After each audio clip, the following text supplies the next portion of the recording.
Kalau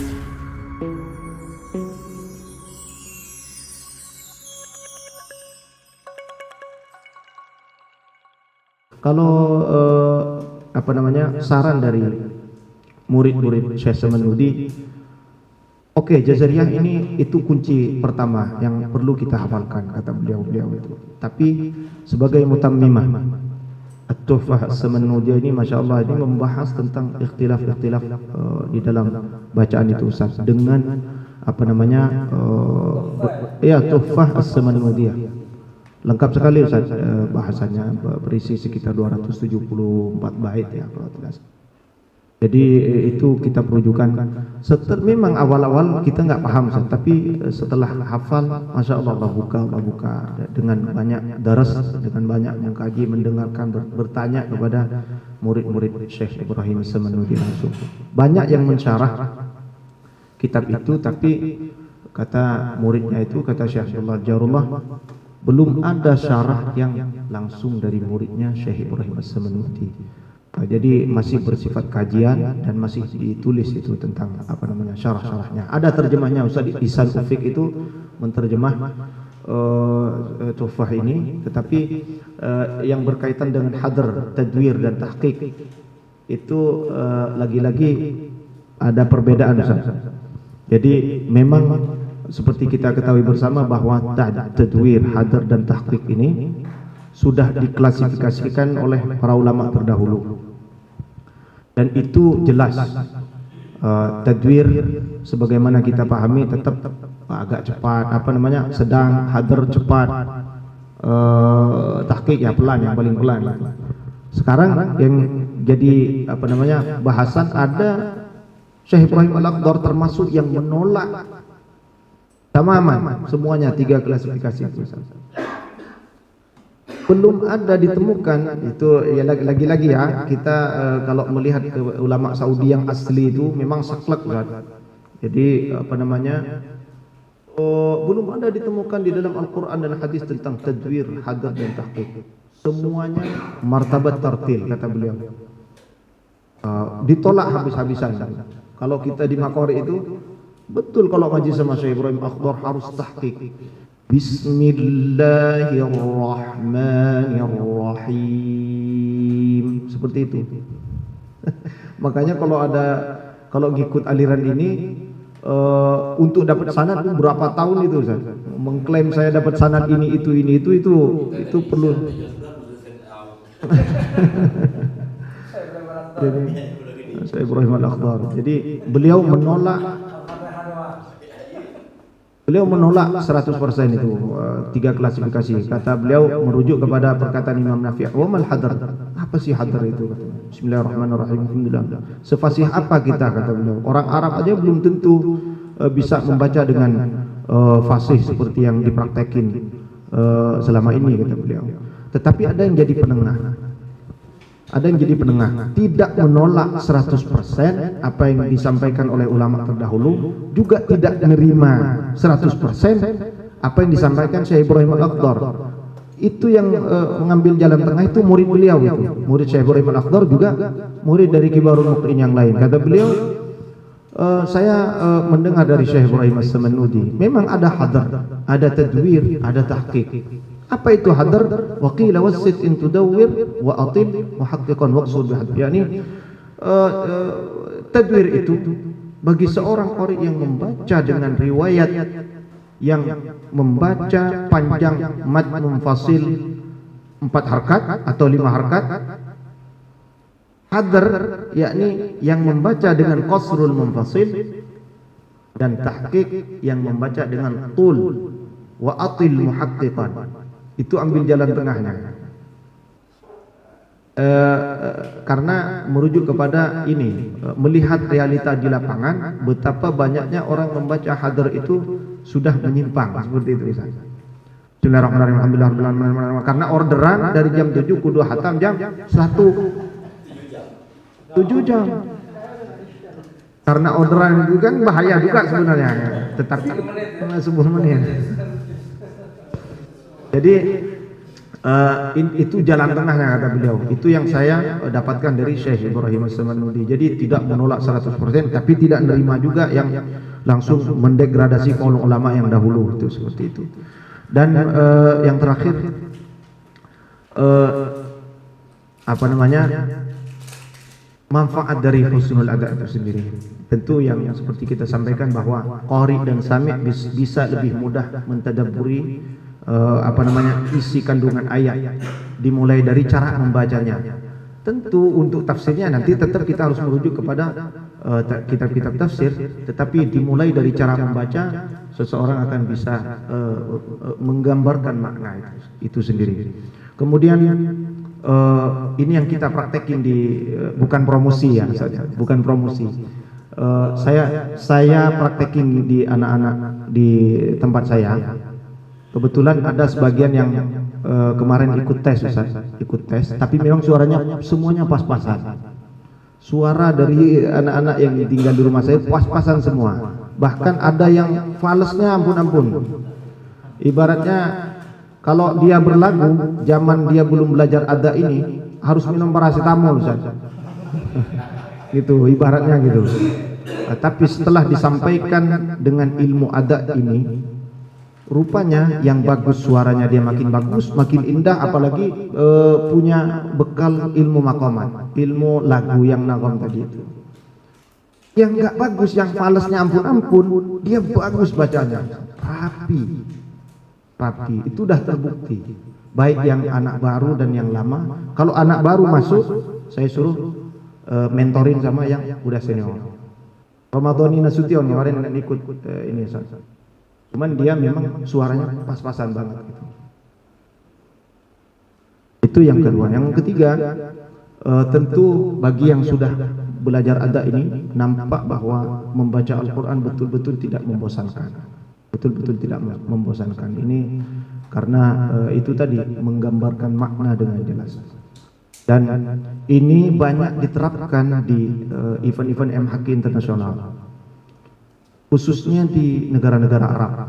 Karena bagaimanapun itu dewan juri itu pentolannya Syekh Ibrahim Al-Akhdar semua itu. Pentolannya Syekh Ibrahim Al-Akhdar. Kita kalau tahu kalau di Dubai ada Syekh Abdullah Tuneji, itu muridnya Syekh Ibrahim Al-Akhdar. Ada rekamannya di YouTube.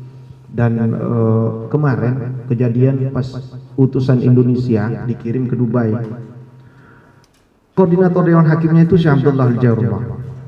Kita sering kontak, sering WA sama beliau. Saya tanya, gimana peserta Indonesia, Syekhona? Indonesia, Masya Allah, hafalannya mumtaz. Tetapi lagunya itu, dia tiap soal ganti lagu. Saya kasih 0 katanya. Kata beliau, nilai ada. Kalau di belangko MTQ internasional itu ada aspek al-ada. Itu sebagian negara ada al-ada. Belangko penilaian ada itu. Ada. Tapi di sebagian negara seperti Iran, enggak, yang penting lagu di sana. Di Iran yang penting lagu, nanti ditampilin di penutupan. Itu di Iran. Makanya ini bukan apa namanya, bukan dalam hari ini yang kita bahas ini bukan untuk mendegradasi. Lagi-lagi ini hanya kabar bahwa ini ada cara baca seperti ini, dan ini berlaku di event-event MHQ internasional, dan itu masuk dalam penilaian. Makanya seperti tadi, penting sekali sebenarnya bagi calon-calon serta MTQ internasional untuk belajar ini. Walaupun tidak 100%, setidaknya dia mendapatkan tidak terlalu takalluf di dalam pelafalan, dalam melakukan ayat-ayat itu. Itu saya rasa yang bisa saya sampaikan. Mohon maaf apabila ada kata-kata yang kurang sopan, utamanya kepada guru-guru kami, karena memang seperti ini logat orang Madura, Ustaz. Kalau saya buat seperti logat orang Betawi rusak. Pak Mahfud MD aja jadi ketua MK sampai sekarang nggak hilang-hilang itu logatnya. Kelas ketua MK gitu, kelas capres gitu, apalagi yang baru mahasiswa S1 PTIK gitu. Baik, assalamualaikum warahmatullahi wabarakatuh. Assalamualaikum warahmatullahi wabarakatuh. Baik, terima kasih Ustaz Salim Muzani. Pemaparannya ilmunya luar biasa, banyak kita dapatkan yang sumber utamanya dari Syekh Ibrahim Al-Akhdar ya.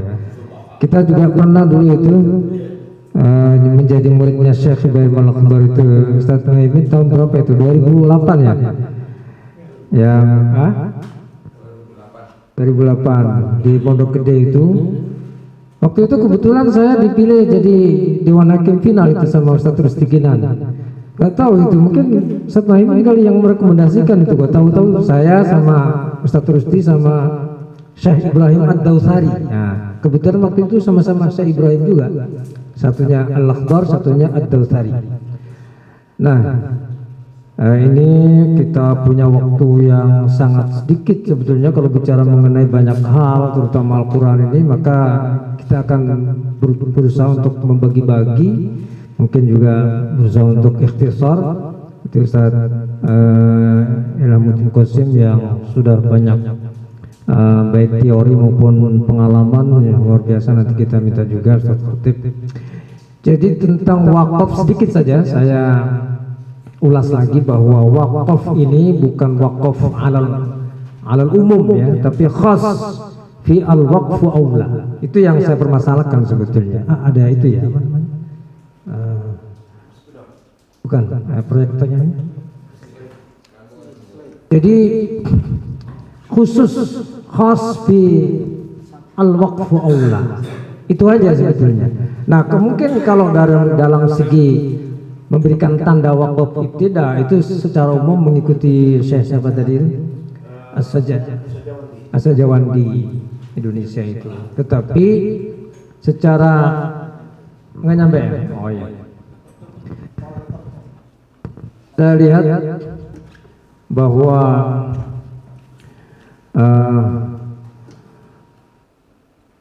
Al-Waqfu Aula yang sudah saya identifikasi itu di beberapa ayat, katakanlah di surat Al-Baqarah ayat berapa itu, alladzina idza asabathum 156 ya. Itu kan saya baca di tafsir-tafsir itu qalu itu jawabun li idza kan gitu. Nah, sedangkan biasanya kita itu kan nggak boleh memisahkan antara syarat dan jawab. Itu aja masalahnya, itu aja sebenarnya, fokus di situ aja sebetulnya. Nah itu saya, maka muskil bagi saya itu muskil gitu. Nah itu dan beberapa tempat juga selain di Al-Baqarah 156 juga ada tempat-tempat yang lain. Nah kalau wakaf-wakaf yang lain kayak subhana dan sebagainya itu apa namanya relatif ya, relativitasnya itu sangat tinggi. Relativitas apakah itu termasuk tam, hasan ataukah qabih itu relatif. Tapi kalau yang muskil bagi saya itu tadi al-waqfu aula, itu aja. Kemudian yang kedua itu muncul di YouTube itu yang sering saya sampaikan kepada mahasiswa tentang penjelasan Syekh Aiman Lutfi Suwaid. Bahaltu an hadhihi al-mas'alah an al-ikhfa syafawi wal iqlab 20 sana. Jadi beliau meneliti bacaan ikhfa syafawi dan iqlab itu 20 tahun. Beliau katakan. Kemudian saya berkesimpulan bahwa bacaan ikhfa syafawi dan iqlab itu itbaqus syafatain. Begitu. Maka ini di forum inilah sebetulnya itu menjadi masalah apa yang saya ingin melontarkan masalah itu, masalah ikhfa syafawi dan iqlab. Nah itu mungkin bisa di setel YouTube-nya, itu ada YouTube-nya Syekh Aiman Lutfi Suwaid.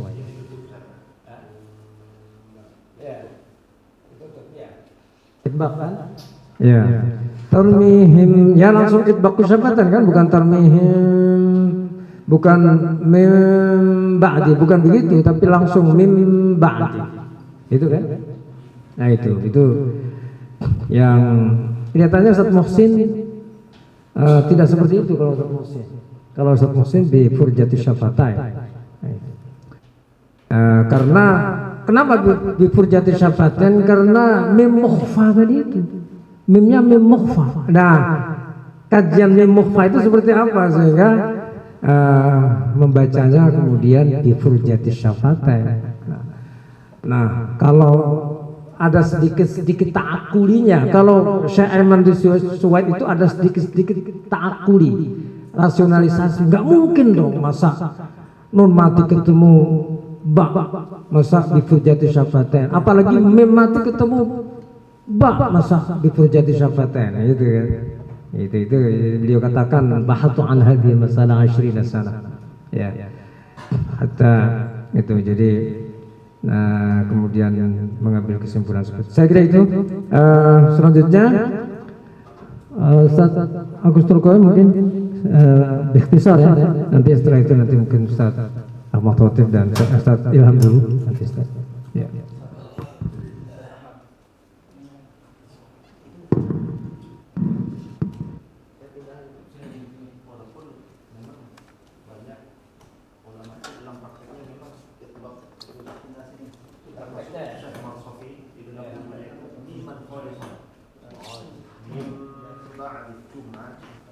Nyentuhnya dua bibir itu jangan sampai terlalu kuat.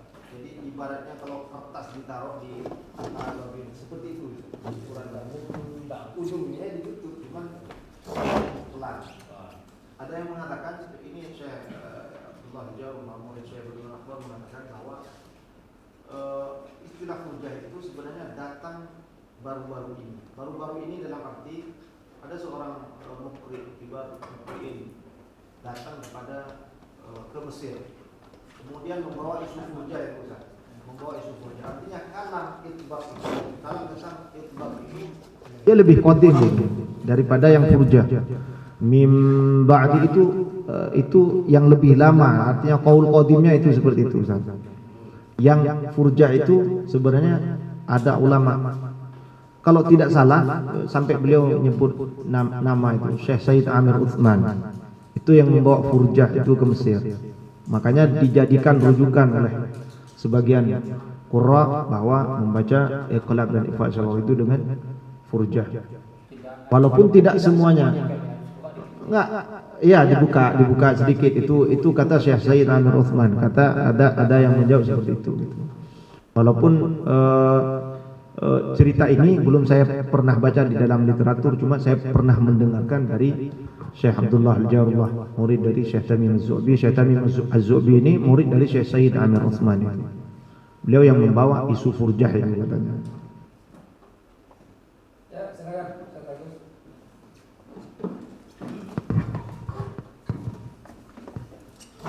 Masya Allah, pemaparan yang luar biasa dari Ustaz Salim. Masya Allah. Harus dipelajari nih seterusnya, dari supaya makin mantap gitu. Baik, selanjutnya perkenankanlah saya akan menyampaikan beberapa hal terkait yang saya dapatkan dari Turki, dan kemudian saya kolaborasikan dengan 9 atau berapa poin ya yang kemarin disampaikan oleh Ustaz Salman. 9 ya. Saya buka dulu.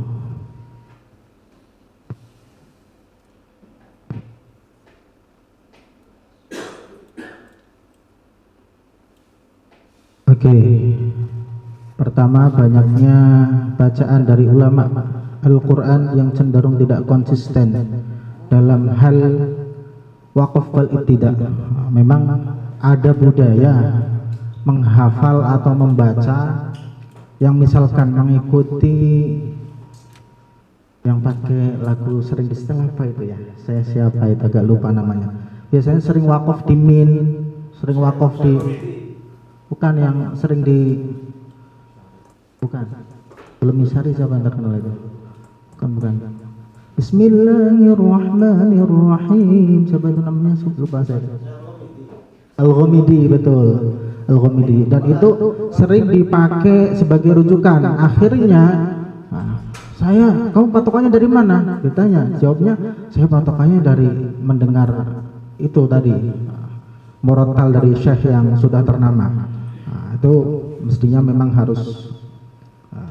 Wa ba'da tajwidika lil hurufi la budda min ma'rifatil wuqufi. Jadi kalau sudah kita belajar tentang hal-hal yang utama, maka tidak boleh melupakan untuk belajar tentang hal waqaf wal ibtida. Yang pertama yang menarik tadi adalah membaca dua huruf mati di akhir, seperti wal 'asr, kemudian innal insana lafi khusr. Memang untuk wajih atau cara bacaan di Turki itu seperti itu. Jadi setelah belajar di sana ya cukup tahu saja. Toh kemudian kita mau mengikuti atau mau tidak kan terserah kitanya. Posisinya berada di mana. Tapi paling tidak kita tahu, oh ternyata di sana ada cara baca yang seperti itu. Dan itu memang dari syekhnya itu, kalau bahasa sananya beliau itu punya untayan sanad emas itu. Silsilatus Sadah kalau bahasa Arabnya itu. Beliau Syekh Sulaiman Hilmi Tunahan, bahkan gelarnya pun kemarin saya sudah bilang sama Pak Ketua, qaddasallahu sirrahul aziz. Karena memang beliau luar biasa. Kalau di Indonesia mungkin mendapatkan gelar pahlawan nasional itu, karena yang terus mengajarkan Al-Quran dan berbagai ilmu tentang keislaman selama dulu Turki Utsmani runtuh. Jangankan membaca Quran, melafadzkan astagfirullah itu langsung dipenjara itu ketika 1920 sekian. Maka beliau itu luar biasa.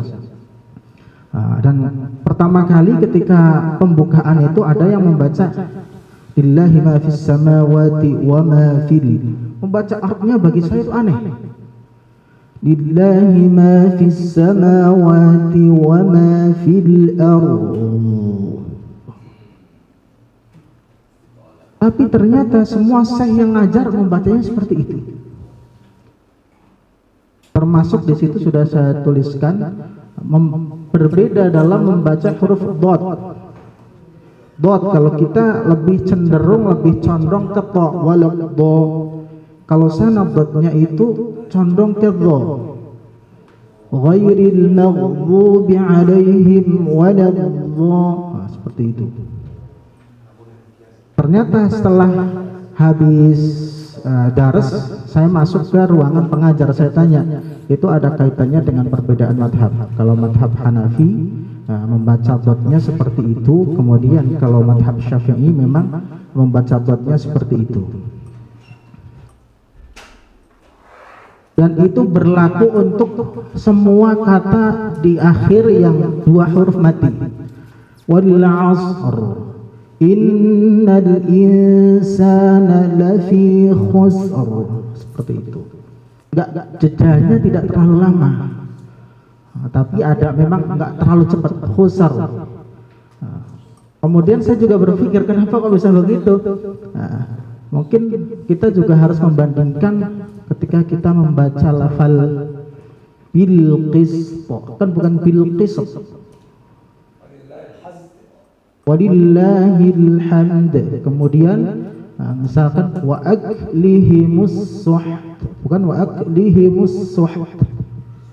Itu menjadi kegalauan saya sendiri. Tapi alhamdulillah kegalauan itu sedikit terjawab karena setelah itu saya mengikuti kajian juga mulazamah al-qaidah at-taufiqiyah. Ini diampu oleh itu dua penyusun. Ini ulama Al-Quran dari Jordan. Ternyata maratibul huruf itu ada, yakni zaman atau waktu yang diperlukan untuk mengucapkan huruf. Jadi itu ada warna-warna, ada biru muda, ada hijau muda, dan ada agak-agak oranye. Itu berbeda dalam zaman pengucapan hurufnya, apalagi kalau mati. Jadi bagian bawahnya itu agak kurang gede itu memang. Gede-gedein. Begitu. Ini. Gak bisa ya. Terus ini. Terus asar poin.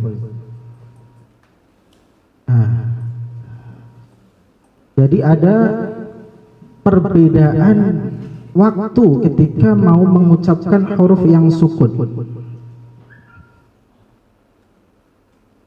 Jadi yang pertama adalah Al-qasru zamanan, yang warna biru muda, itu adalah waktunya itu singkat, yakni hurufnya ajid, qatin, bakat. Ya, yang biru itu, yang warnanya kotaknya warna biru, maka itu tidak boleh lama-lama. Nah, maka kalau beliau mencontohkan tidak seperti orang Turki, tapi walil fajr seperti kita, karena jim yang sukun itu masuk al-qasru zamanan, waktunya itu singkat. Nah, biru ini bawahnya, al-qasru zamanan, hurufnya adalah ajid, qatin, bakat. Kemudian kalau hurufnya itu lin umar, atau huruf yang sukun itu lin umar, ini adalah huruf tawassut, maka zamannya pun tawassut. Zamannya tawassut. Nah, kemudian selainnya, maka ini adalah at-tulu zamanan. Jadi ketika mengucapkan huruf sin yang sukun bertemu dengan ro yang sukun, beliau mencontohkannya sama dengan syekh yang saya dapatkan dari Turki. Tapi ketika hal-hal yang lain ada yang berbeda. Misalkan wal fajr beda, karena zaman atau waktu yang diperlukan untuk mengucapkan tadi jim yang sukun itu nggak boleh lama, dia harus singkat. Wal fajr. Tapi ketika membaca wal asr, beliau sama, wal asr, sama. Innal insana lafi khusr. Dipanjangkan dulu, khusr gitu. Jadi ini mungkin bisa menjadi sebuah jawaban. Nah, berikutnya hal-hal yang beda lagi adalah bagian yang kedua, membaca qalqalah. Nah, kalau tadi Ustaz Salim mendapatkan dari guru beliau di Madinah, dekat dengan fathah, tapi kalau di sana membaca qalqalah itu adalah min jinsi harakati ma qablaha. Jadi jenisnya dia tergantung harokat sebelumnya, dan ketika kita tidak membaca seperti itu diingatkan. Itu wajah yang dipakai di Turki. Kemudian secara, kalau kita kan langsung mewasolkan lam yalid wa lam, kalau di sana harus ada sedikit jeda. Alasannya itu wabayinan muqalqalal insakana, itu lam yalid wa lam, ada sedikit jeda, enggak langsung nyambung seperti itu. Yang berikutnya adalah membaca huruf isti'la. Wah, ini kemarin yang datang 40 orang dari Indonesia semua. Jadi otomatis kelihatan banget. Membaca misalkan ihdinas siratal mustaqim. Wah, langsung diingatkan itu, enggak boleh. Nah, jadi karena itu bukan huruf bibir ya. Maka tidak boleh bibir itu ikut-ikutan mencucu atau monyong ketika membaca huruf isti'la. Dan itu agak-agak kesulitan bagi kita karena kebiasaan kita seperti itu. Membaca huruf kha. Nah, kita biasanya ngoroknya itu terlalu kha. Wah, itu saya benerin huruf kha itu butuh waktu lama karena kebiasaan kita itu seperti itu. Walal akhiratu khairul. Waduh, ternyata salah itu. Iya. Kebetulan setelah itu muncullah video kemarin yang musabaqah Ramadan itu kan. Jadi ya menguatkan kembali itu. Terkait dengan membaca huruf zal dan dha. Itu saya dapatkan hampir dari, bukan hanya dari Turki. Saya pernah bertemu dengan syekh muda dari Palestina. Beliau membaca zal dan dha-nya, kalau kita nilai Syahrir, kita nilai itu masuk dalam definisi hamas. Tapi beliau membacanya seperti itu. Termasuk pernah itu syekh dari Mesir juga pernah memberikan satu kuliah singkat. Kebetulan membaca huruf zal dan dha itu kalau dalam definisi kita itu masuk definisi hamas. Jadi kemarin saya tanya juga ke syekh yang di Jordan itu, ya seperti itulah kita diajarkan itu. Jadi basicnya itu dari tha, pokoknya kedengaran hampir hamas itu. Bahkan udhu'nya saya nggak bisa mencontohkan karena kalau kita dengarkan itu sudah masuk definisi hamas kalau kita sedang menilai seorang pembaca. Jadi itu jelas banget, itu yang kentara. Berikutnya adalah iqlab dan ikhfa syafawi. Ini terkait juga dengan tadi apa yang masuk dalam poin pembahasan ya. Ada iqlab dan ikhfa syafawi. Kalau di sana itu membaca iqlab dan ikhfa syafawi menutup bibirnya. Menutup, iya, karena itu harus menjadi miman khalisan. Murni dia, tidak bercampur dengan suara-suara yang lain. Cuman ada bedanya ketika membaca ikhfa syafawi itu di dalam waktu atau zaman mendengungkan bacaan itu kalau bisa disuruh sedikit mengangkat dagu, tapi saya nggak bisa sampai sekarang, agak susah. Jadinya mengangkat dagu saya. Jadi pas apa contoh itu? Mati ketemu Mbak. Tarumihim, ininya agak sedikit wing gitu, tapi saya nggak bisa sampai sekarang. Iya, saya nggak bisa sampai sekarang itu. Tapi secara garis besar sama, jadi dia tidak harus ada celah ya, tapi dia harus sama. Kemudian masalah lagu, nah, ini lagu. Jadi kalau kita orang Indonesia itu kan kalau membaca kayaknya lagu itu menjadi hal yang paling keren gitu kan. Misalkan A'udzu billahi minasy syaithanir rajim. Itu udah banyak yang enggak pas. Bismillahirrahmanirrahim. Goyang enggak boleh itu goyang.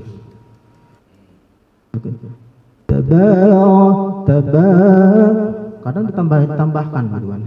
Tabarakalladzi biyadihil mulku. Itu termasuk hal-hal yang tidak boleh itu.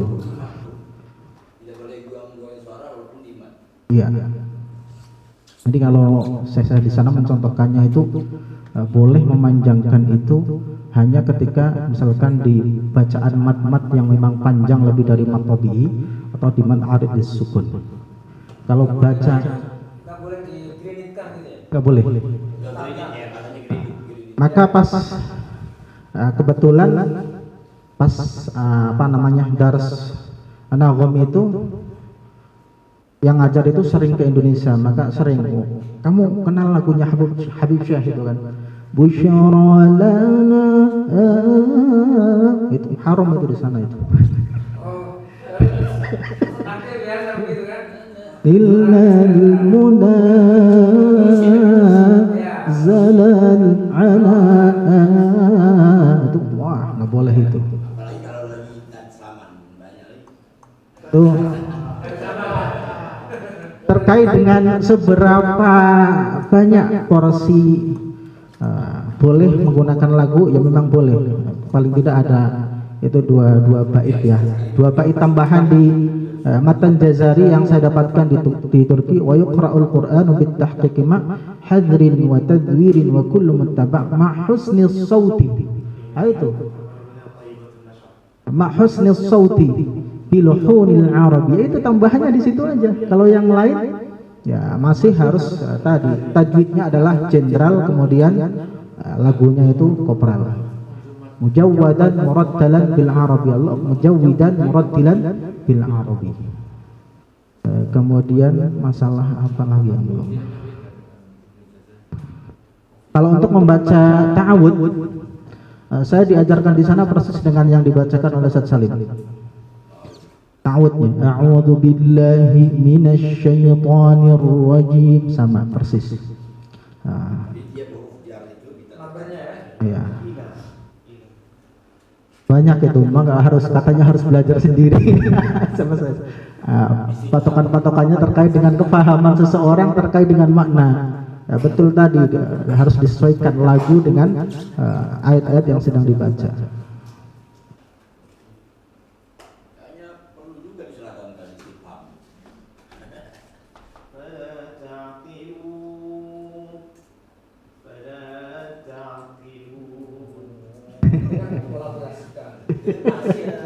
Hasilnya seperti apa nanti di kolaborasikan. Mudah sebenarnya saat ini. Ilmu ATA ini mudah sekali. Ini jadi ruang sudah ada. Yang berbeda lagi adalah ketika membaca dhammah. Tapi ini tidak saya praktekkan dan tidak saya jadikan patokan karena memang agak-agak bahasa Jawanya itu wagu gitu. Jadi kalau dhammah di sana itu dhammah kita sebagai orang ajam atau orang yang bukan Arab itu salah itu, termasuk yang dilakukan di bacaan para imam-imam di Saudi itu juga menurut cara mereka atau kaidah mereka itu salah. Umumnya seperti itu. A'udzu billahi minasy syaithanir rajim. Bukan apa ya? Qul bukan qul tapi qul ya semua. Ayyuhal kafirun run. Jadi kalau kita kan qul ya ayyuhal kafirun seolah tipis. Tipis. Kalau menurut mereka kalau tipis itu salah tapi mutawassit. Qul ya ayyuhal dan harus monyongin bibir ke depan. Kafirun run. Saya pernah mendengar bacaan begitu aneh. Tapi suaranya agak beda. Kalau kita kan biasa gitu kan. La a'budu ma ta'budu. Sana la a'budu ma ta'budu budun. Ini harus monyong, full monyong. Tapi itu agak-agak aneh kalau dipraktekkan di Indonesia. Jadi ya untuk hal yang aneh-aneh nggak saya praktekkan, cukup dalam tataran keilmuan saja. Dan kemudian nah ini ada contoh kitab Jazari yang kita pelajari di sana. Bukan, itu cara membacanya. Membacanya itu ada wazannya itu. Ada wazannya. Jadi membacanya itu nggak boleh dibaca kayak misalkan kita dilakukan seperti yang viral itu, apa yang alfiyah itu. Qala Muhammadun huwa ibnu Maliki itu enggak, tapi harus mengikuti wazannya. Mustaf'ilun maf'ulun, berarti bacanya yaqulu raji'af bin rabbin sami'i Muhammad ibnul Jazari Syafi'i alhamdulillahi wa sallallahu ala nabiyhi wa mustafahu dan seterusnya. Membacanya begitu. Jadi nggak boleh dilakukan pakai lagu Dua Mata Saya, Balonku Ada 5 atau yang lain-lain seperti itu. Kurang keren karena ini katanya disusun sesuai dengan baharnya gitu. Jadi kanan kirinya itu sama. Dan kitab tajwid dasarnya ini Karabash, tapi PDF-nya ternyata dilindungi. Mau saya buka nggak bisa itu. Yang megang itu kayaknya syekhnya. Jadi nama ilmu tajwid saja. Namanya Karabash. Kenapa Karabash? Karena beliau itu suka atau mengagumi syekhnya yang menggunakan peci yang berwarna hitam. Maka beliau mendapatkan julukan Karabash. Gitu. Karabash itu adalah peci warna hitam seperti itu. Gak tahu itu apa. Kemudian yang menarik lagi ini Usulul Istanbul. Usul Istanbul itu terdiri dari dua kaidah yang pokok. Ini yang pertama adalah asmaul huruf, yang kedua adalah musammayatul huruf. Ini kalau kita di Indonesia dengan berbagai macam metode mengaji yang ada itu jarang yang memperkenalkan nama-nama huruf. Tapi di sana itu harus paham nama huruf dan kemudian membaca setiap huruf itu dengan musammayatul huruf. Ini dibacanya dengan suara yang tinggi. Jadi kalau dicontohkan boleh asmaul hurufil arabiyyati hamzu alif.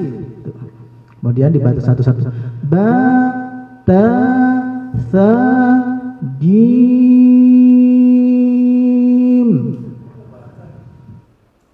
ha kha dal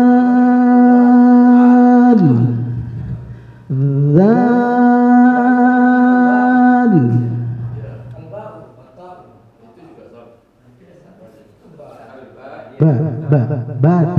Ba dipanjangkan 2 harakat. Bata. Enggak ada banyak. Karena hamzah ada asmaul huruf itu ada beberapa huruf yang punya 2 asma, termasuk ba sama ta itu punya 2 asma. Ada ba'u sama ba. Nah, kemudian kalau yang paling banyak punya asma itu huruf zai. Zai itu punya 4 asma. Zaun, ziyun, apalah itu. Ada 4. Kemudian yang diambil adalah itu. Kemudian sama sampai akhir. Kemudian yang bawah itu hamzu musahhal alif mumal lam mughallaz sad musham nun mukhfa. Itu adalah keterangan hamzu musahhal bahwasanya hamzah itu ada yang tashil. Alif mumal, alif itu ada yang imalah. Lam mughallaz, lam ada yang dibaca taghlid. Shad musham itu di riwayat lain ada yang membaca shadnya dengan zai. Ihdinas sirata, kemudian nun mukhfa. Nah, kalau ada nun itu salah satunya diikhfakan. Kurang lebih seperti itu. Kalau untuk musammayatul hurufnya terlalu panjang, jadi tidak bisa disampaikan pada kesempatan hari ini. Demikian yang dapat saya sampaikan.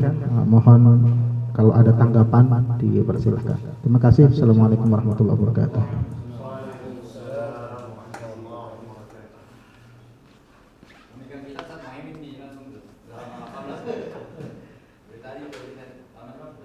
Baik, terima kasih Ustaz Dr. Haji Agus Turkowi MA yang telah berikan oleh-olehnya ilmu yang luar biasa,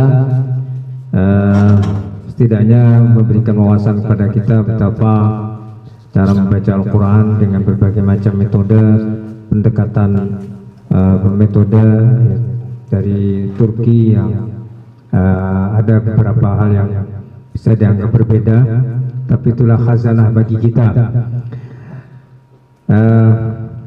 Selanjutnya saya ingin juga supaya beberapa hal yang kita sampaikan itu diberikan respon ya dari poin-poin itu. Selanjutnya kami persilakan pada Ustaz Ilhamuddin Qasim untuk menyampaikan. Silakan.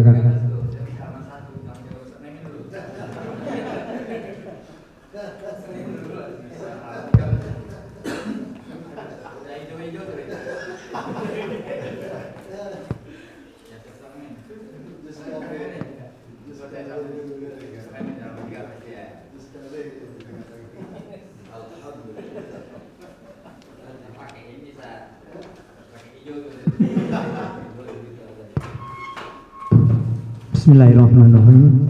Assalamualaikum warahmatullahi wabarakatuh. Alhamdulillahirabbil alamin.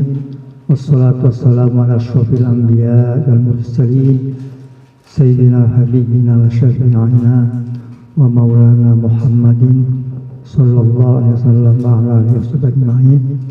Rabbi shrah li sadri wa yassir li amri wahlul 'uqdatam min lisani yafqahu qawli. Amma ba'du. Terima kasih kepada Ketua Lembaga Bidang Tilawah yang telah memberi kesempatan pada kami untuk bicara pada hari ini. Terima kasih, saya ucapkan selamat juga atas inisiasi untuk mengadakan mudzakarah Al-Quran. Ini semakin sering kita kaji, semakin banyak pengalaman pengetahuan kita. Terima kasih pula kepada Ustadz Salim Ghazali, Ustadz Turkowi yang telah banyak menyampaikan pengalamannya.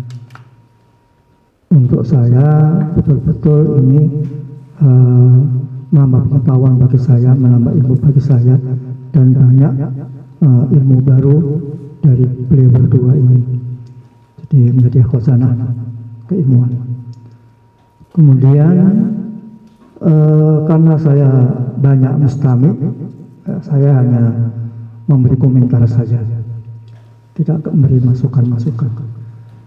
Jadi apa yang telah disampaikan oleh dua narasumber dan satu lagi dari ketua lembaga tilawat tadi itu, ada beberapa hal yang perlu saya sampaikan.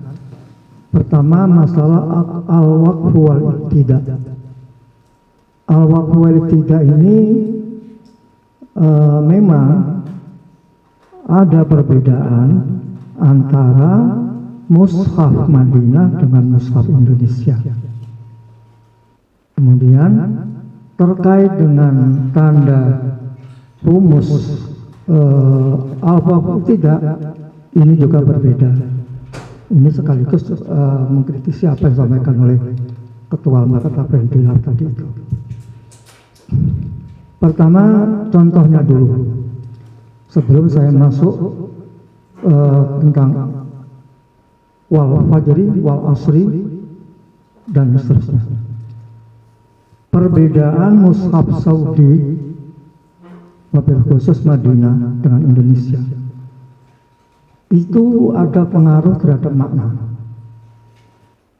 Misalnya, a'udzubillahi minasyaitonir rajim, bismillahirrahmanirrahim. Wa idza darabtum fil ardi falaysa 'alaikum junahun an taksuru minas shalah. Ini berhenti. Satu lagi. Ini kalau Indonesia. Wa idza darabtum fil ardi falaysa 'alaikum junahun an taksuru shalah in khiftum ayyaftilakum alladziina kafaru. Dua, Saudi Arabia.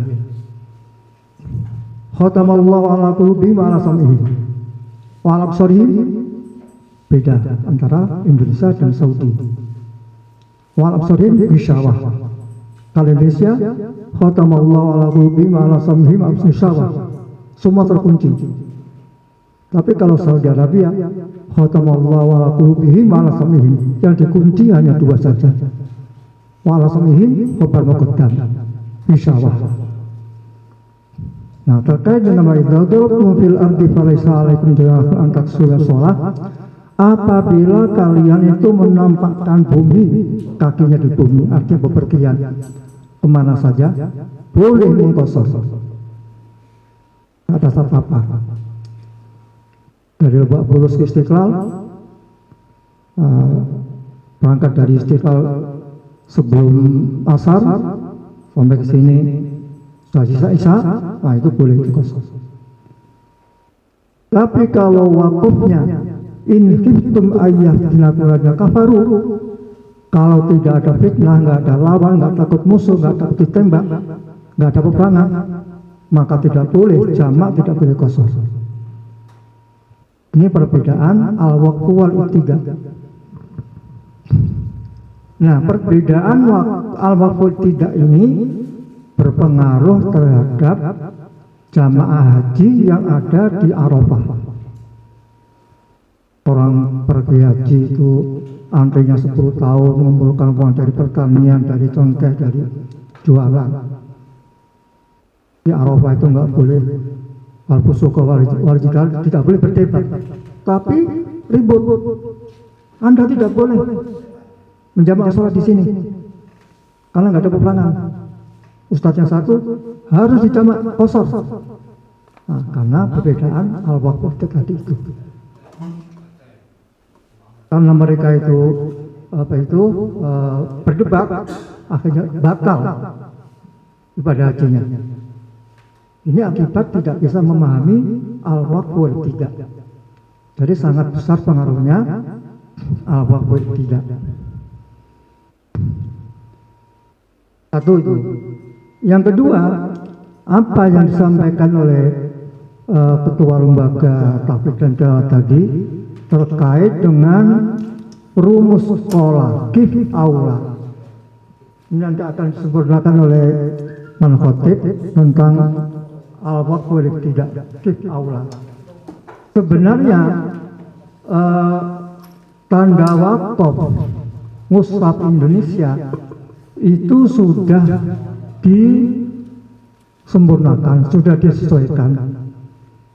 Tadinya itu ada 12 tanda baca, rumus tanda baca al-waqfu wal ibtida. Tapi ini berdasarkan musyawarah alim ulama Al-Quran pada tahun 1973 sampai 1983 itu sudah disesuaikan, sudah dikurangi, sudah disederhanakan. Ada tanda wakaf yang mubadir, overlapping, itu dihilangkan. Misalnya begini, mim tanda lazim, la ini ada juga la artinya sama, la takif, jangan berhenti. Tapi ada tanda jim, nah, jim ini mubadir, ini dihilangkan.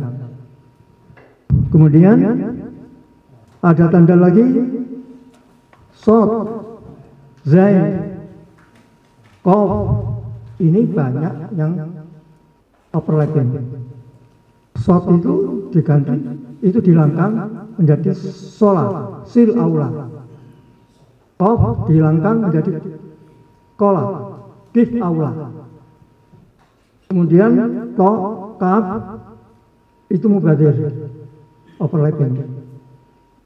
Jawas merokos itu dihilangkan. Sehingga berpengaruh juga dengan perbedaan al-waqf wal ibtida antara mushaf Saudi dengan mushaf Indonesia. Kemudian mana kosa masih tetap. Nah, mushaf Indonesia ini sebelum tahun 73 itu mengaturnya adalah mushaf Bombay. Bombay itu India. Ya. Ya. Nah, apa ciri-cirinya? Yang paling dihafal itu wal yatalatof, itu dengan tinta merah. Itu tanda pertengahan Al-Quran. Oleh Al-Burhan fi Ulumul Quran, Imam Az-Zarkashi diperjelas. Pertengahan huruf Al-Quran itu wal yatalatof. Lam yang pertama itu ulama Kufah, lam yang kedua itu adalah ulama Basrah. Perbedaannya di situ. Kemudian tanda al-waqf wal ibtida'nya daun waru, tanda cinta. Itu saja. Ya. Hanya 4. Kaf, kafi, ta, tam, kemudian ha, keempat, lupa saya. Nanti Pak Khotib yang akan melengkapi itu. Lalu kalau terjadi pemahaman seperti apa yang disampaikan oleh Ketua Lembaga Tahfidz dan Tilawah tadi, itu adalah mungkin ya terkait dengan pemahaman yang berbeda. Seperti yang disampaikan oleh Ustaz Salim Al-Ghazali, qalu takhadallahu walada, sempurna. Tapi Indonesia qalu takhadallahu walada, subhanallah. Nah, berbeda dalam memberi tanda wakaf. Nah, oleh karena itu nanti perlu kita kaji terhadap perbedaan-perbedaan al-waqf wal ibtida ini, wabil khusus tanda rumusannya. Berikut mengenai apa yang telah disampaikan oleh Ustaz Salim Al-Ghazali, kemudian Ustaz Nur Qawim terkait dengan adat tadi itu, ya sudah banyak kita dengarkan. Bagaimana kita membunyikan wal fajri ketika wakaf, wal asri ketika wakaf. Tadi sudah banyak disampaikan oleh Ustaz Salim Al-Ghazali.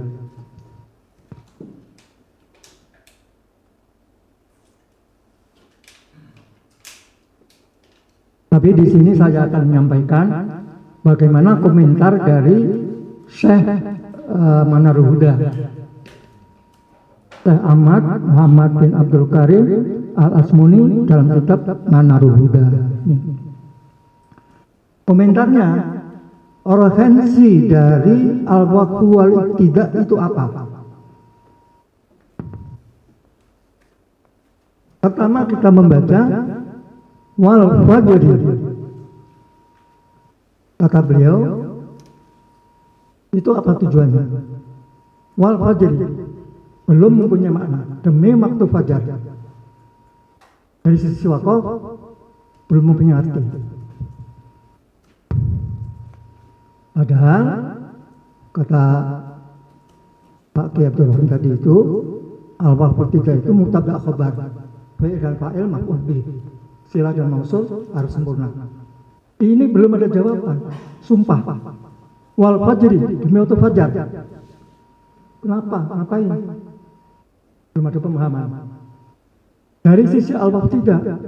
Untuk apa berhenti di situ? Nampas masih panjang. Referensinya apa? Gitu.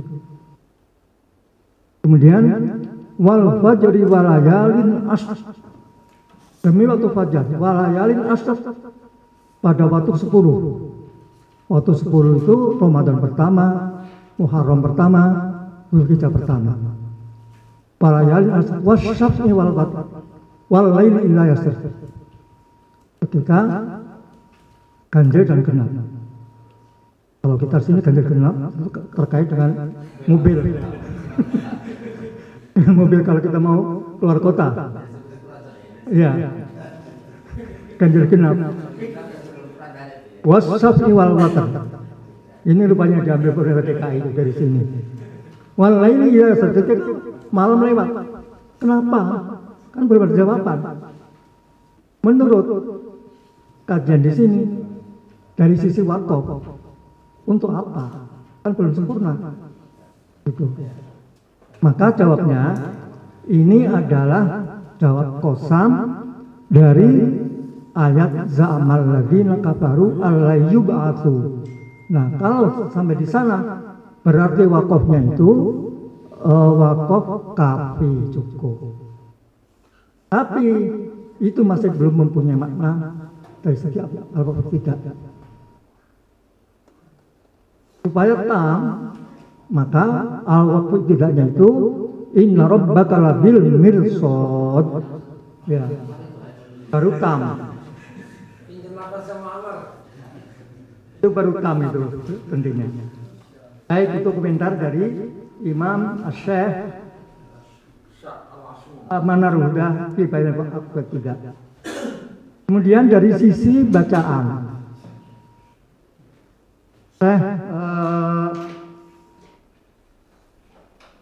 itu Syekh Al-Qusari itu membacanya wal fajr. Jadi rohnya nggak terlalu keras. Syekh Suhaimi juga seperti itu. Abdul Basit juga seperti itu. Nah, beda halnya dengan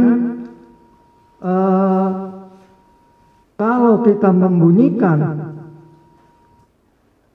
musaddad, al-waqf bil musaddad, wakaf dalam huruf yang tasdid, itu disebutkan wa yajuzu min tarfin khafi,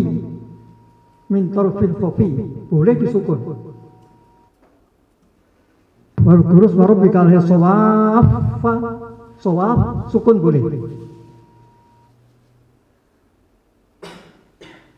Inna sanalwi khamsa fi ayyam fi yaumin nafsi mustamir, boleh disukun, diharukan. Itu dijelaskan wa yajuzu al-waqful musaddad, boleh disukun. Tapi dalam hal membaca wal asri wal fajri itu tidak ada penyebutan seperti itu. Apa kira-kira rumusannya? Membaca seperti itu apa rumusannya? Itu tidak ada. Tidak disebutkan. Wa yajuzu waqfu fi awakhir kalim fil iskan kamal tasdid, karena tasdid, karena untuk memperjelas tasdid. Tapi kalau waqaf di al-fajri wal asri, kira-kira apa itu tujuannya berhenti di situ? Apakah niatnya mengajari anak kecil dalam rangka menghafal Quran, atau dalam rangka supaya tidak lupa? Misalnya mengerjakan sini wal adiyati dhabhan fal muriyat. Itu dari sisi qat'ul basmalah wa surah enggak boleh. Qat'ul wasli tidak boleh. Qat'ul basmalah oh iya. Itu tidak boleh. Tapi itu terjadi. Ada tujuannya. Ya, seperti diajarkan di klub ya, bu, nah seperti itu. Itu boleh. Tapi kalau ini apa tujuannya? Itu tidak ada tujuannya. Baik, saya kira itu ada beberapa hal yang saya sampaikan. Saya belum mengomentari apa yang disampaikan oleh Ustaz Nurul Qawim tadi itu. Karena waktu sudah terbatas, mudah-mudahan muzakarah berikutnya nanti kita adakan lagi untuk menambah wawasan kita. Jadi saya sebenarnya masalah nahwu ini juga banyak. Sekarang berani nggak kita itu memutuskan mat arif sukun itu lebih dari 6 harokat? Bismillahirrahmanirrahim. Ya, itu alumni PTIK ini.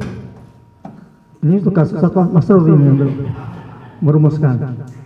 Bismillahirrahmanirrahim itu sampai 9 harokat, 12, 17. Ada enggak rumusnya itu? Ilmu tajwid itu ada enggak rumusnya? Tidak lebih dari 6 harokat. Nah ini menjadi keputusan kita rekomendasikan nanti wabil khusus Ustaz Masrur, Ketua Bidang Tilawah harus bisa merumuskan.